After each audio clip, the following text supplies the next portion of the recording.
Hi everyone.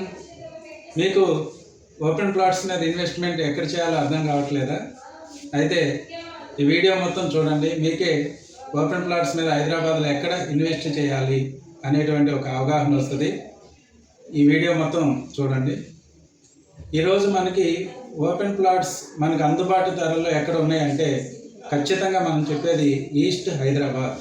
East హైదరాబాద్లో Warangal highway NH-163 ఏదైతే ఉందో ఆ ఏరియాలో కనుక మీరు ఈ రోజున ఇన్వెస్ట్ చేస్తే ఓపెన్ ప్లాట్స్ మీద రాబోయే 2 and 3 ఇయర్స్లో మీ పెట్టుబడి 2 లేదా 3 ఇంతలు పెరిగే అవకాశం 100% ఉంది. ఎందుకంటే ఈ రోజున మీరందరూ చూడొచ్చు ఉప్పల్ డెవలప్మెంట్ ఎలా ఉంది, ఒకప్పుడు ఉప్పల్ ఎలా ఉంది. ఈ రోజున ఉప్పల్ నుంచి గట్కేసర్, బీబీ నగర్, భువనగిరి ఏ విధంగా డెవలప్ అవుతున్నాయో మీరందరూ ఒకసారి అవగాహన చేసుకుంటే ఒక 10 ఇయర్స్ బ్యాక్ వెళ్ళి ఇప్పటికీ అప్పటికి మీరు కనుక పోల్చుకుంటే ఎట్లా డెవలప్ అయింది సిటీ. ఈ రోజున మనం హైదరాబాద్ నుంచి భువనగిరి వరకు HMDA లిమిట్స్లోకి వెళ్ళటం, అలానే సిటీ మొత్తం కలిసిపోవటం జరిగింది. ఇక్కడ మనకి రాబోయే ఎక్స్ప్రెస్ హైవే ఏదైతే ఉందో ఉప్పల్ టు నారపల్లి, అది మనకి అతి త్వరలో అందుబాటులోకి రాబోతుంది.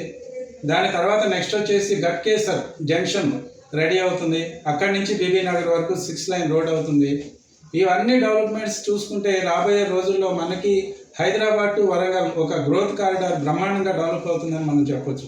అలాగే మీ అందరికీ ముఖ్యమైనటువంటి ఇన్ఫర్మేషన్ ఏంటంటే మోడీ గారు ఏప్రిల్ నెలలో మన హైదరాబాద్ సందర్శిస్తున్నారు. అక్కడ బీబీ నగర్ ఎయిమ్స్ని ప్రారంభించబోతున్నారు. బీబీ నగర్ ఎయిమ్స్ అనేది మనకి ఇండియాలో 19th ఎయిమ్స్ వచ్చి తెలంగాణలో కన్స్ట్రక్షన్ అయింది. ఎయిమ్స్ మనకి 200 ఎకరాల్లో అతి పెద్ద hospital come medical college ready అయింది. అంటే రాబోయే రోజుల్లో తెలంగాణలో మెడికల్ హబ్ అనేది బీబీ నగర్ మారిపోతుంది. వెస్ట్లో మనకి హైటెక్ సిటీ ఎట్లా డెవలప్ అయిందో ఈస్ట్లో బీబీ నగర్ అనేది మెడికల్ సిటీగా డెవలప్ కాబోతుంది. సో ఏ రకంగా చూసినా ఇక్కడ వచ్చేటువంటి డెవలప్మెంట్స్ మీకు 100% రాబోయే రోజుల్లో మంచి రిటర్న్స్ ఇస్తే ల్యాండ్ మీద ఇన్వెస్ట్ చేస్తే కనుక. అలానే ఓపెన్ ప్లాట్స్ మనం HMDA తీసుకోండి, లేకపోతే ఫామ్ ప్లాట్స్ తీసుకోండి, ఏది తీసుకున్నా సరే మనము సిటీ నుంచి డిస్టెన్స్ అనేది ఎప్పుడు కూడా మనం లెక్కేయకూడదండి. ఎప్పుడు కూడా మనం ఏం లెక్కేసుకోవాలంటే మన దగ్గర ఉన్న మనీకి, మన దగ్గర ఉన్న పెట్టుబడికి ల్యాండ్ ఎక్కడైతే వస్తుందో అక్కడ మాత్రమే మనం ఇన్వెస్ట్ చేయాలి. ల్యాండ్ మీద ఇన్వెస్ట్ చేసేటప్పుడు మనం లీగాలిటీ పరంగా కరెక్ట్ ఉందా లేదా చూసుకోవాలి. అలాగే మనకి అందుబాటు ధరలో ఉందా లేదా చూసుకోవాలి.